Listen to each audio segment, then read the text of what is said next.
We're back here, Radio Row, Super Bowl 48 in New York. It's the Seattle Seahawks going up against the Denver Broncos, and we ran into a Super Bowl champion, former New York football giant, and that's Steve DeOssie. Steve, it's Zach Gelb. How are you? Great, Zach. How are you? Well, I'm doing great, and we appreciate a few minutes today. And I always know your nickname was Beach Ball from Bill Parcells. Yep. Did you like that nickname? Tell the audience how that nickname came about. I loved anything Bill. As long as Bill Parcells recognized my value to the team, it was great. I came back one summer from training camp. I had long blonde hair that I'd actually used some of that, what is it, Sun-In or some product, and it turned a little green. And as you can see, I'm very fair skinned, so I get a sunburn going. And he took my helmet off, and I had a blue streak across my forehead, and my hair had turned a light shade of green. He looks over me, he says, "Look at you. You're a damn beach ball. He goes, you're soft, round, and multicolored.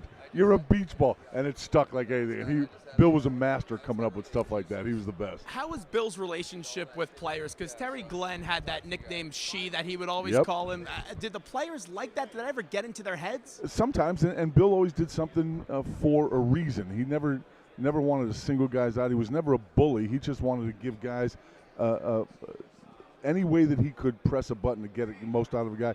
The one thing I noticed about Parcells was so many players, not just guys like me who were workman-type players, but even a guy like Lawrence Taylor would love when Bill Parcells praised him in front of the rest of the team. Guys wanted to please Bill Parcells. You'd do something, and then you're watching film the next day, you're hoping that Bill Parcells says something about a big play that you made or whatever. It was an uncanny scenario where guys absolutely, at all levels of ability, wanted to please Bill Parcells. And he had, if he needed 50 different ways to motivate guys, he'd have 50 different ways. He was that good a guy, and I love and respect the man a great deal. We all know Richard Sherman. He's been the talk of the town this week, and he's a loquacious cornerback for the Seahawks. How would Parcells handled Richard Sherman after the game on Sunday when he's running around the field calling Crabtree mediocre and then continues it in the postgame? Probably would have headed that off well before it ever happened. But had it happened, Parcells would have pulled him aside in front of the team, and I tell you what he would have done. He would have had Richard Sherman right next to him, and he'd say, "Richard, I'd like you to meet your teammates. These are the guys that helped you do this. Richard, teammates, Richard." Reintroduce him to the fact that it's a team game. And Sherman came out the day after and said, "Look, the only regret I really have is that I didn't include my teammates in this great victory," which is exactly the way you have to approach it. But I could have easily seen Parcells doing a formal reintroduction of Richard Sherman to his teammates to remind him that nobody wins out there alone. Jerry Kramer's going to stop by later, and he always tells us how Lombardi, if you ever spoke out or did anything out of the blue, he'd give you a lot of attention in practice as well. Did you ever have those days as a player? There was many times where most of the times it was if you weren't doing what you were supposed to be doing, you could have a scenario where next thing you know, he wouldn't send an individual after you, but for example, if I'm an inside linebacker and all of a sudden I'm acting up and doing some stupid things, next thing you know, you could guarantee that in practice I was having at least 7, 8, 9, 10 isolations run at me where I got a fullback and a guard and maybe even a tight end trying to nail me. So just by the nature of the play. But some of that handles itself. A good locker room, guys handle it themselves, and guys take care of those problems before they ever arise. That was the best thing about our Giants locker room. We had a bunch of great guys who we could handle. Nobody was going to get out of control because we're all there for the same mission. That was to win a championship. Steve DeOssie joins us on Radio Row in New York, Super Bowl 48. Seattle Seahawks going up against the Denver Broncos. Zach Gelb here, WHIP Radio in Philadelphia. Take me through the emotions throughout this whole week. Now it's a little bit more blown out of proportion, the Super Bowl, than when you played. Yep. Media, the events are huge here. We look around Radio Row, there's hundreds and hundreds of tables. Media Day is also a big disaster because you have people dressing up in stupid clothes and making a fool of themselves. And then we always know when you come to a place, especially like New York or New Orleans last year, the parties are always big. But as a player, what are the emotions like leading up to the big game? Because a lot of guys talk about it's just nice that week because you're with your teammates a lot. Yeah, and the big thing, too, is you got 2 weeks.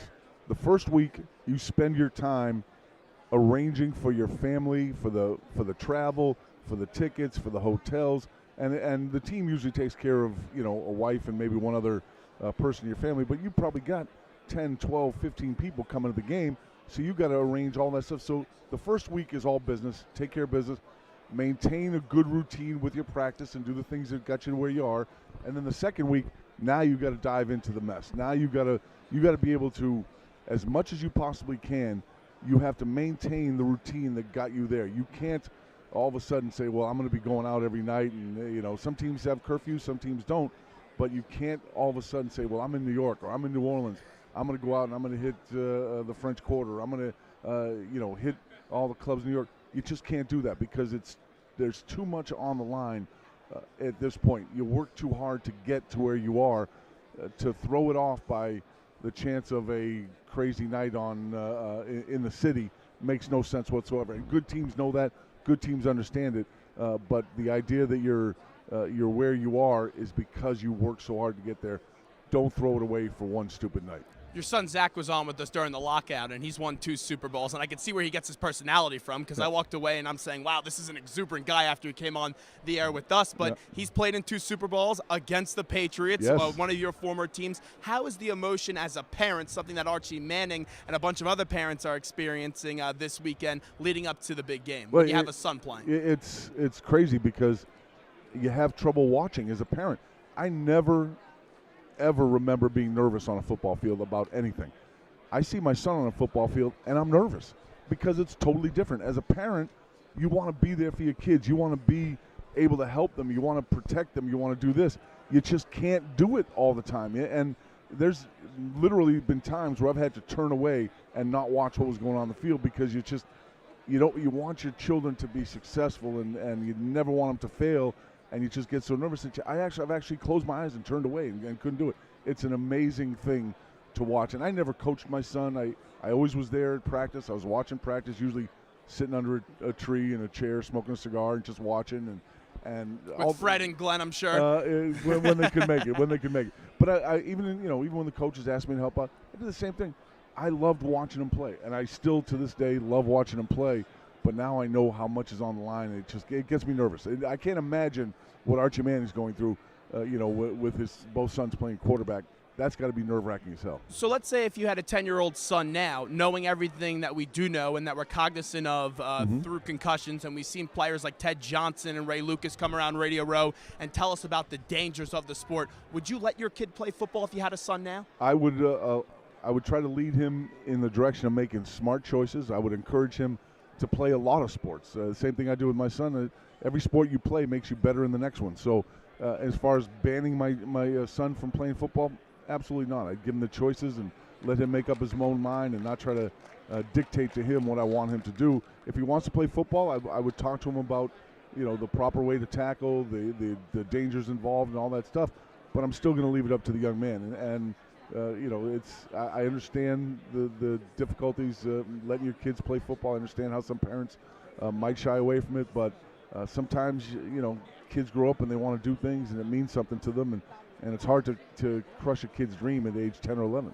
I'm a big Pats fan, and that game 2 weeks ago was a bit disappointing with all the hype that was being made about it between Brady and Manning. And I think the injuries finally caught up to the Patriots, especially when Talib went down in that game. But Welker, he signed a free agency from the Patriots to the Denver Broncos. And there was a column wrote this week in Boston about why does Bill Belichick hate Wes Welker? Do you believe that? Do you think Bill Belichick hates Wes Welker? Well, I think there's something there.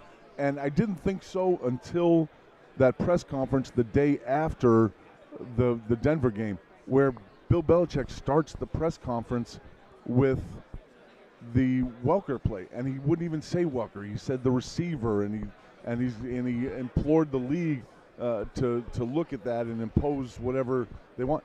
For him to start the press conference that way, without being prompted, without being asked, says to me that it was on his mind for a while, and it was so out of character that it was hard for me to understand.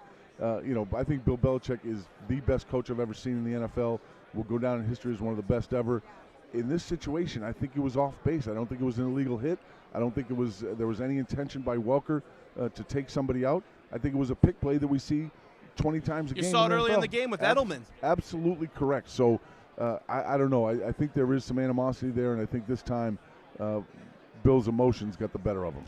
You've been around some great defensive coaches, and you mentioned Belichick, Parcells. How would you go about slowing down this Denver offense? Because they just have so many weapons. Well, 10 years ago, I would have had my linebackers and defensive backs beating up the receivers and not letting them anywhere off the line of scrimmage. Nowadays, you can't do that. The problem you also have with Peyton Manning is you're not going to show him anything that he hasn't seen before.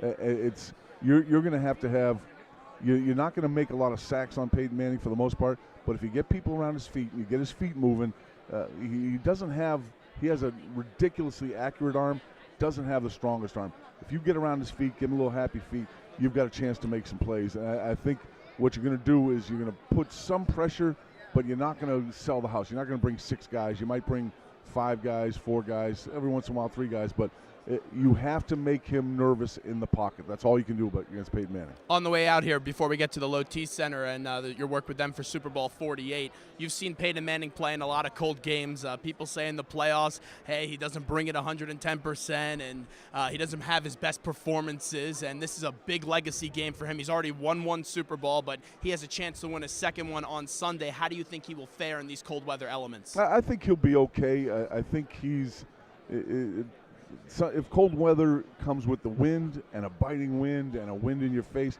that's a lot more difficult. And think about it. You're in the playoffs. You're playing the better teams in the NFL. I understand his record in the playoff isn't stellar, but the fact is he is still one of the greatest quarterbacks to ever play the game. And when you look at what he's going to do in this situation, it's not going to be terrible out. It's going to be 30, 32 degrees, whatever.